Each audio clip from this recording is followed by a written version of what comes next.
Everyone. तो ये chart हम लोग देख रहे हैं भरत कोल का, और इस चार्ट पे मैं आप लोगों को बताने वाला हूँ कि कोई भी ट्रेड या स्टॉक पे आप लोग एनालिसिस किस तरीके से करोगे और कैसे आप वहाँ पे कंफर्मेशन लोगे कि मुझे यहाँ पे बाई करना चाहिए या नहीं करना चाहिए।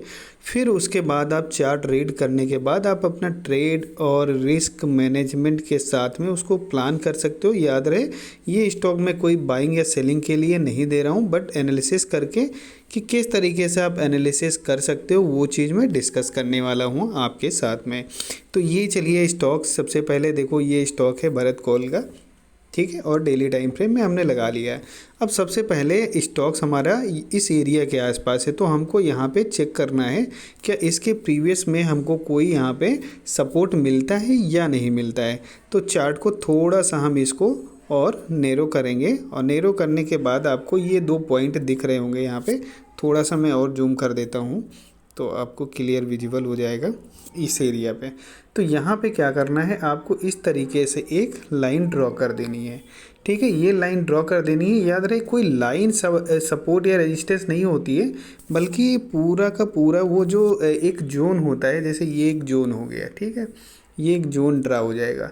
तो ये जोन हमारे लिए अब सपोर्ट एरिया का काम करने वाला है, क्योंकि पहले क्या हुआ, स्टॉक यहाँ गया, फिर नीचे आ गया था, फिर ऊपर गया, फिर नीचे आया था।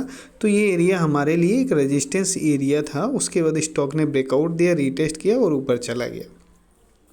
नाउ अब पहले ये एक रेजिस्टेंस एरिया था, अब इसने ब्रेकआउट करके जब रीटेस्ट कर लिया, तब ये एरिया हमारे लिए सपोर्ट एरिया का काम करेगा। अब इसको हम थोड़ा सा और आगे बढ़ाते हैं, और बढ़ाने के बाद देखते हैं ये हमारे पास एक सपोर्ट एरिया था।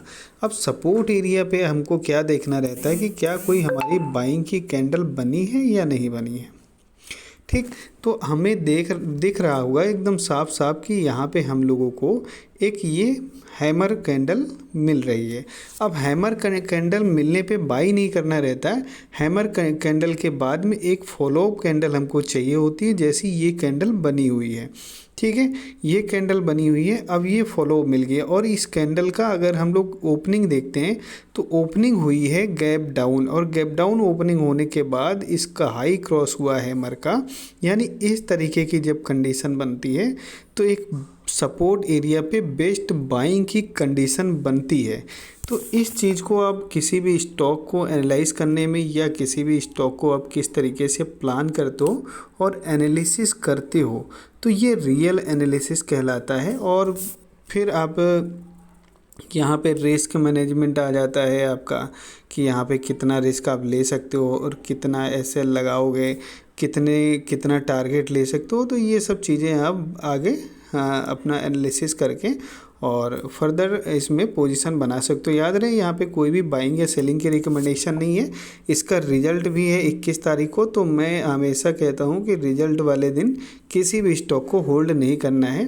तो आप लोग इसको एनालाइज करें, और इसी तरीके से भी किसी भी स्टॉक को आप सपोर्ट पे एनालाइज कर सकते हो। Thank you.